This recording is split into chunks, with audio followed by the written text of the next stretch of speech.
నమస్తే అండి. ఈ రోజు మన రెసిపీ అంటే చూసారు కదా, సూపర్ టేస్టీగా ఉండే రెస్టారెంట్ స్టైల్లో రెస్టారెంట్ టెక్స్చర్ తో రెస్టారెంట్ టేస్ట్ తో సూపర్ టేస్టీ ఎగ్ కర్రీని ఎలా ప్రిపేర్ చేసుకోవాలో చూపించేస్తానండి. అయితే కడుపులో ఎలకలు పరిగెడుతున్నప్పుడు, అంటే కడుపులో ఆకలి వేస్తుంటుంది కదా, ఇంట్లో కర్రీస్ ఏమీ లేనప్పుడు లేదా వండుకునే ఓపిక లేనప్పుడు మనం ఎక్కడికి ఆప్షన్ తీసుకుంటాం? రెస్టారెంట్స్ కి. మరి ఇంట్లోనే ఎంత టేస్టీగా సింపుల్ గా తక్కువ టైంలో చేసుకుంటే ఇంకా రెస్టారెంట్ కి వెళ్లాల్సిన పని లేదు కదా. సో శ్రమ కూడా అనిపించదండి, తక్కువ టైంలోనే అయిపోతుంది కాబట్టి. సో ఈ సూపర్ టేస్టీ ఎగ్ కర్రీని ప్రిపేర్ చేసుకోవడం కోసం ఈ విధంగా స్టవ్ మీద ఒక కడాయిని పెట్టుకొని దానిలో 2 టేబుల్ స్పూన్ వరకు ఆయిల్ ని యాడ్ చేసి దానిలో 1/2 టేబుల్ స్పూన్ వరకు పసుపు, 1/2 టేబుల్ స్పూన్ వరకు కారం, 1/2 టేబుల్ స్పూన్ వరకు ఉప్పుని యాడ్ చేసి ముందుగా ఉడికించి పెట్టుకున్న ఎగ్స్ ని యాడ్ చేసి ఈ విధంగా డీజే టిల్లు డాన్స్ వేసినట్టు ఎగ్స్ డాన్స్ వేసే విధంగా ఇలా ఈ కడాయిని కదుపుతూ ఉంటే ఎగ్స్ అనేవి డాన్స్ వేస్తాయండి. అలా డాన్స్ వేయలేదు అని అంటే కడాయికి ఎగ్స్ ఫెవికిక్ అంటుకున్నట్టు అంటుకుంటాయండి. సో చూసారు కదా, ఈ విధంగా చక్కగా వేగిన తర్వాత ఇప్పుడు లేతగా ఉన్న కరివేపాకు రెమ్మల్ని యాడ్ చేసి ఇక స్టవ్ ఆఫ్ చేసి దీనిని పక్కన పెట్టుకున్నామండి. కరివేపాకు రెమ్మలు వేడికి మంచి ఫ్లేవర్ తో ఉంటుందండి ఎగ్స్ అనేవి.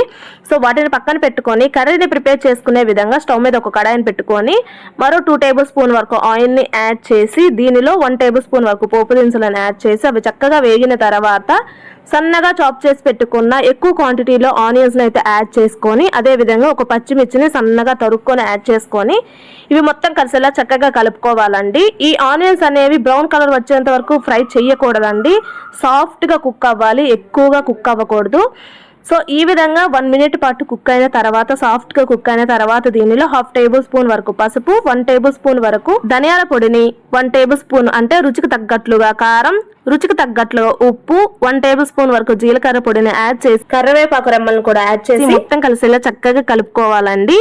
ఈ విధంగా చక్కగా కుక్ చేస్తూ ఉండగా దీనిలో ఒక 2-3 టమాటాలని సన్నగా చాప్ చేసి యాడ్ చేసుకోండి. ఈ టమాటాలు బాగా సాఫ్ట్ గా కుక్ అవ్వాలండి. ఈ స్టేజ్ లోనే అల్లం వెల్లుల్లి పేస్ట్ కూడా యాడ్ చేయాలండి. నేను కొంచెం మర్చిపోయాను కాబట్టి నేను ఇప్పుడు గుర్తొచ్చి వేస్తున్నాను. 1 టేబుల్ స్పూన్ వరకు అల్లం వెల్లుల్లి పేస్ట్ కూడా యాడ్ చేసి అల్లం వెల్లుల్లి పేస్ట్ కూడా పచ్చి వాసన పోయి టమాటాలు సాఫ్ట్ గా మగ్గేంత వరకు కుక్ చేసుకోవాలండి. చూడండి ఎంత చక్కగా మగ్గిపోయాయి కదా. ఇప్పుడు ఈ స్టేజ్ లో చిక్కటి పెరుగుని ఈ విధంగా చిలుక్కొని లేదా ఫ్రెష్ క్రీమ్ ఉంటుందండి, చాలా బాగుంటుందండి టేస్ట్. ఫ్రెష్ క్రీమ్ అయినా సరే యాడ్ చేసుకోండి. ఇక్కడ నేను ఫ్రెష్ క్రీమ్ ని యాడ్ చేస్తున్నానండి. సో 1 కప్పు వరకు ఫ్రెష్ క్రీమ్ ని యాడ్ చేసి మొత్తం కలిసేలా చక్కగా కలుపుకున్నామంటే మంచి గ్రేవీ టెక్స్చర్ తో మంచి టేస్టీగా ఉంటుందండి.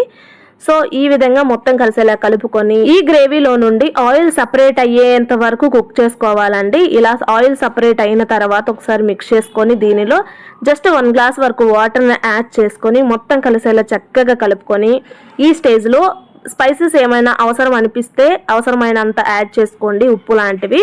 సో ఇప్పుడు ముందుగా ఉడికించి ఫ్రై చేసి పెట్టుకున్న ఎగ్స్ ని కరివేపాకు రెమ్మలతో పాటుగా ఆయిల్ తో పాటుగా యాడ్ చేసుకోండి, చాలా బాగుంటుందండి. సో ఇంకా లేట్ ఎందుకు, ఇది మొత్తం కలిసేలా ఒకసారి కలుపుకొని మంచి గ్రేవీ టెక్స్చర్ వచ్చేంత వరకు కుక్ చేసుకుంటే సరిపోతుందండి. చూసారు కదా, యమ్మీగా ఉండే ఎగ్ కర్రీ అయితే రెడీ అయిపోయిందండి. చూస్తుంటే ఎలా అనిపిస్తుంది చెప్పండి, చాలా బాగుంది కదా.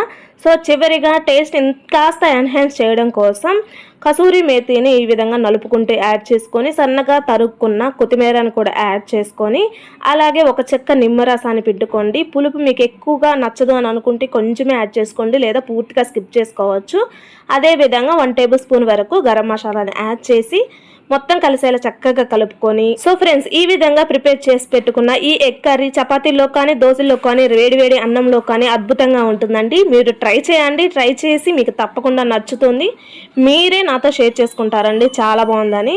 మరి లేట్ ఎందుకు, లైక్ చేసేయండి, షేర్ చేసేయండి, కామెంట్ చేయండి, సబ్స్క్రైబ్ చేసుకోవడం మర్చిపోవద్దండి. Thanks for watching this video.